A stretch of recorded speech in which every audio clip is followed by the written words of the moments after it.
আসসালামু আলাইকুম। আজকে আমি আপনাদেরকে ভাইরাল পেশোয়ারি বিফ পাকিস্তানের জনপ্রিয় তেল মশলা ছাড়া নামকিন গোস্ত রেসিপিটি শেয়ার করব ইনশাল্লাহ।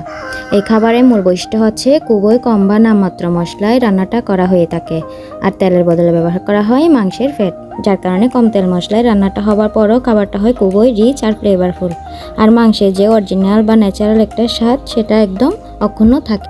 এখানে আমি সলিড মাংসের সাথে গরুর হাড্ডি এবং চর্বি নিয়েছি। এই রান্নাটা করার জন্য অবশ্যই চর্বি এবং হাড্ডি মাংস নিতে হবে। আমাদের খুবই সাধারণ উপকরণ লাগবে, সেগুলো আমরা রান্না করতে করতে দেখে নেব। চলে এলাম মূল রান্নায়। আজকে রান্নাটা আমি করব প্রেসার কুকারে, এতে সময় গ্যাস সব কিছু বাঁচবে। তো প্রথমে আমাকে কুকারে একটা লেয়ার করে নিতে হবে।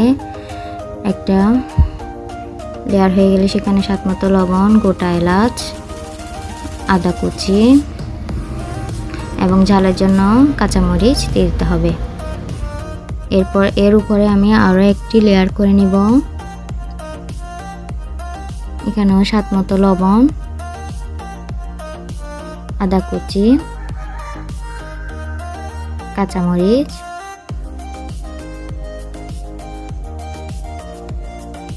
গোটা রসুন, গোটা পেঁয়াজ,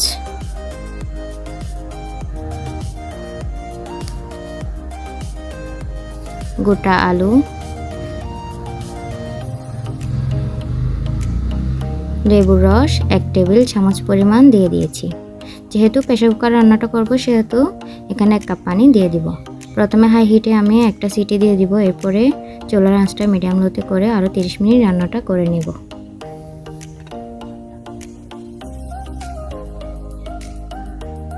এরপরে আমি চুলাটা বন্ধ করে প্রেসার কুকারের ভাপটা চলে যাওয়ার জন্য অপেক্ষা করব। তারপরে ঢাকনা খুললে নিলে আমাদের পেশোয়ারি নামকিন গোস্ত একদম রেডি। পেশোয়ারি নামকিন গোস্ত রান্নাটা করার জন্য অবশ্যই আপনাকে হাড্ডি সহ চর্বিওয়ালা মাংস নিতে হবে, যাতে হাড্ডির মজ্জাগুলো আকনিতে মিশে টেস্টটাকে আরও বাড়িয়ে তুলতে পারে। সেখানে আমি উপরে আদা কুচি, ধনেপাতা কুচি আর কিছুটা লেবু দিয়ে দিব।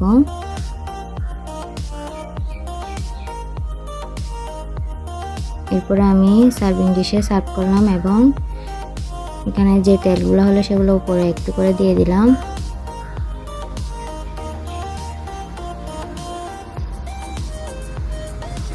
এটি কিন্তু নান বা রুটির সাথে বেশ মজা লাগে। আজ এ পর্যন্ত। আমার ভিডিওটি ভালো লাগলে প্লিজ আমাকে সাবস্ক্রাইব করবেন, পাশে থাকবেন।